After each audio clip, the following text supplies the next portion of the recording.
Indian premier ലീഗിലടക്കം വലിയ വിമർശനങ്ങൾ നേരിട്ട പന്തിന്റെ ഒരു ഉഗ്രൻ തിരിച്ചുവരവ് ഇംഗ്ലണ്ടിലെ ലീഡ്സിൽ കണ്ടത് ടെസ്റ്റ് ക്രിക്കറ്റിലെ അത്ഭുത പന്തിനെ തന്നെയാണ്. മത്സരത്തിൽ ഇന്ത്യയ്ക്കായി നിർണായക സമയത്ത് ക്രീസിലെത്തിയ പന്ത് തന്റെ ടെസ്റ്റ് കരിയറിലെ 7ാമത്തെ സെഞ്ചുറിയാണ് സ്വന്തമാക്കിയത്. ഇതോടെ ഒരുപാട് റെക്കോർഡുകൾ തന്റെ പേരിൽ ചേർക്കാനും പന്തിന് സാധിച്ചു. ടെസ്റ്റ് ക്രിക്കറ്റിൽ ഏറ്റവും അധികം സെഞ്ചുറികൾ സ്വന്തമാക്കുന്ന ഇന്ത്യൻ വിക്കറ്റ് കീപ്പർ എന്ന റെക്കോർഡിലാണ് പന്ത് 1ാം സ്ഥാനത്തെത്തിയത്.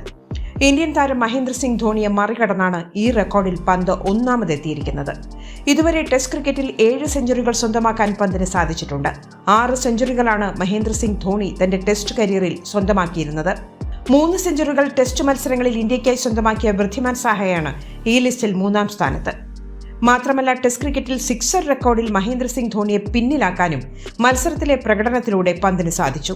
തന്റെ ടെസ്റ്റ് കരിയറിൽ 78 സിക്സറുകളായിരുന്നു മഹേന്ദ്ര സിംഗ് ധോണി സ്വന്തമാക്കിയത്. എന്നാൽ ഇംഗ്ലണ്ടിനെതിരായ മത്സരത്തിൽ 6 സിക്സറുകൾ നേടിയതോടെ പന്തിന് ഇത് മറികടക്കാൻ സാധിച്ചു. നിലവിൽ 79 സിക്സറുകളുമായി ഏറ്റവും അധികം ടെസ്റ്റ് സിക്സറുകൾ സ്വന്തമാക്കിയ ഇന്ത്യൻ താരങ്ങളുടെ ലിസ്റ്റിൽ 3ാം സ്ഥാനത്ത് പന്ത് നിലകൊള്ളുകയാണ്. ഈ ലിസ്റ്റിൽ 2ാം സ്ഥാനത്തുള്ളത് രോഹിത് ശർമ്മയും 1ാം സ്ഥാനത്തുള്ളത് ഇന്ത്യയുടെ എക്കാലത്തെ മികച്ച ഓപ്പണറായ വീരേന്ദ്ര സെവാഗുമാണ്. മത്സരത്തിലേക്ക് കടന്നുവന്നാൽ ഒരു അത്യുഗ്രൻ ബാറ്റിംഗ് പ്രകടനം തന്നെയാണ് പന്ത് കാഴ്ചവെച്ചത്. ജയ്സ്വാളും നായകൻ ഗില്ലും സെഞ്ചുറികൾ സ്വന്തമാക്കിയ മത്സരത്തിൽ പതിയെയായിരുന്നു പന്ത് ഇന്നിംഗ്സ് ആരംഭിച്ചത്. എന്നാൽ പിന്നീട് തന്റെ പ്രതാപകാല താളത്തിലേക്ക് പന്ത് എത്തുകയായിരുന്നു. ഇംഗ്ലീഷ് ബോളർമാരെ അനായാസം ബൗണ്ടറി കടത്തിയാണ് പന്ത് സെഞ്ചുറി സ്വന്തമാക്കിയത്.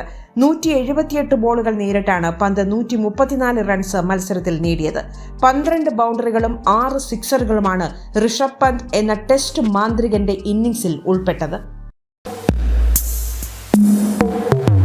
കൂടുതൽ സ്പോർട്സ് വാർത്തകൾക്കും അപ്ഡേറ്റ്സിനും നമ്മുടെ more sports YouTube channel subscribe ചെയ്യുക. ബെൽ ഐക്കൺ ക്ലിക്ക് ചെയ്യാനും മറക്കരുത്.